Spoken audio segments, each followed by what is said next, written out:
শীতকাল মানেই নানা রকমের সবজি। আর এখনের যা বর্তমান দিন পড়েছে, সবজি না খেলে কিন্তু আমাদের চলবে না। আজকে দুর্দান্ত স্বাদের একটা সবজির রেসিপি তোমাদের সাথে শেয়ার করব।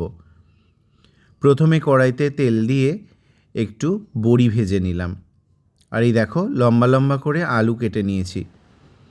এই আলুগুলোকেই ভেজে নেব। যেই যে সবজিগুলো একটু ভেজে নিতে হবে সেগুলোকেই আগে ভেজে নিচ্ছি। দেখো, প্রথমে যেমন আলু ভেজে নিলাম, তারপর পটলগুলো ভেজে নিলাম। পটলের মধ্যে একটু দানা হয়ে গেছিলো, যেই পটলগুলোতে দানা ছিল সেগুলো ফেলে দিয়েছি। তারপর পটলগুলো ভেজে নিলাম। এবার দেখো, লম্বা লম্বা করে বরবটি কেটে নিয়েছিলাম, বরবটিগুলোকেও ভেজে নিচ্ছি। আর সমস্ত সবজিগুলো আগে ধুয়ে নিয়েছিলাম। এ দেখো, পনিরের কিউবগুলোকেও একটু ভেজে নিলাম লাল লাল করে। ওই তেলটা তুলে নিয়েছি, কারণ তেলটা কালো হয়ে গেছিলো। এবার কড়াইতে আবার তেল দিয়ে, আর এই তেলের থেকে একটু তেল ছেঁকে দিয়ে দিলাম। আর এই কালো বেগুনগুলোকেও ভেজে নিচ্ছি। সমস্ত সবজিগুলো একসাথে দিলে সবজির আর অস্তিত্বই খুঁজে পাওয়া যায় না, তাই যেগুলো ভেজে নেওয়া যায় সেগুলোকে ভেজে নিলাম। আর এই দেখো, এই তেলের মধ্যেই দিয়ে দিলাম 5 ফোড়ন, তেজপাতা আর শুকনো লঙ্কা। এই ফোড়নটাকে একটু ভেজে নিচ্ছি। আর এর মধ্যে দিয়ে দিলাম একটুখানি হিং। এই হিঙের গন্ধটা কিন্তু দারুণ হয় সবজিতে। একটু আদা ঘষে নিয়েছিলাম, আদাটাও দিয়ে দিলাম তেলের ওপর, নয়তো কাঁচা আদার গন্ধ বেরোবে। একটা গোটা টমেটো দিয়ে দিলাম। আর এবার দিয়ে দিলাম শিম, সাথে বিভিন্ন সবজি। তোমরা তোমাদের পছন্দ মতো সবজি দিয়ে বানাতে পারো। এবার এর মধ্যে দিয়ে দিলাম স্বাদ মতো লবণ। আর বাকি সবজিগুলো, কুমড়ো, ঝিঙে, এই সমস্ত।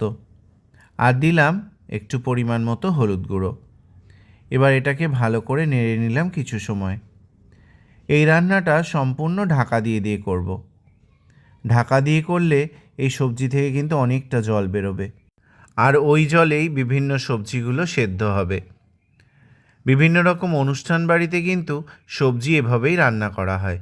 এবার ভেজে রাখা সবজিগুলো দিয়ে দিলাম, যেমন বরবটি, পটল, এগুলো আগে দিয়ে দিচ্ছি, আর আলু।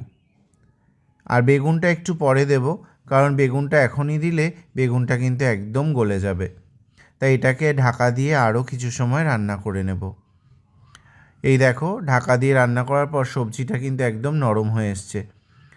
আর এই বড়িগুলো বাড়িতে দেওয়া, এগুলো সেদ্ধ হতে একটু সময় লাগে।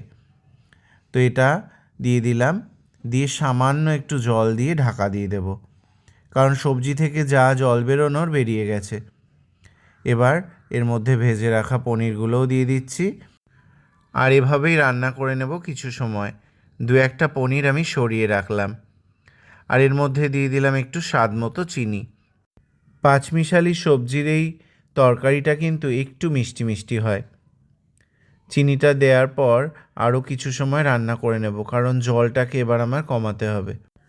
ভোগের খিচুড়ির সাথে এই ধরনের পাঁচমিশালি তরকারি কিন্তু দারুণ লাগে। এবার আলুগুলোকে একটু হাতার পিঠ দিয়ে ভেঙে দিচ্ছি। আর অন্যান্য সবজিগুলোকেও একটু ঘেঁটে দিতে হবে, নয়তো এগুলো একদম চেয়ে চেয়ে থাকবে। এই দেখো, এভাবে নাড়াচাড়া করতে করতেই কিন্তু এই লাবড়াটা রেডি হয়ে যাবে। সমস্ত সবজিটা ভালো করে একটু নেড়ে চেড়ে দিলাম, দিয়ে কিন্তু আমার তরকারিটা একদম রেডি। দেখো, ঠিক এই রকম হবে, কোনো জল নেই তরকারিতে, মানে ঝোল ঝোল নেই। আর অনুষ্ঠান বাড়ির লাবড়াটা কিন্তু ঠিক এই রকমই হয়। ওইটা একটু আরও ঘাটা ঘাটা হয়, কিন্তু আমি খুব বেশি ঘাটা ঘাটা করিনি। তো তোমাদের ভিডিওটা কেমন লাগলো অবশ্যই কিন্তু জানিও। আর যারা নতুন আছো অবশ্যই কিন্তু চ্যানেলটা সাবস্ক্রাইব করে দিও। এবার একটু সার্ভ করে নিলাম গরম গরম ভাতের সাথে। নিরামিষের দিন এই খাবারটা কিন্তু একদম অমৃতের মতো লাগে, তাই না? তোমরাও কিন্তু এরকম কম মশলায় এত সুন্দর লাবড়ার রেসিপিটা বাড়িতে অবশ্যই ট্রাই করো।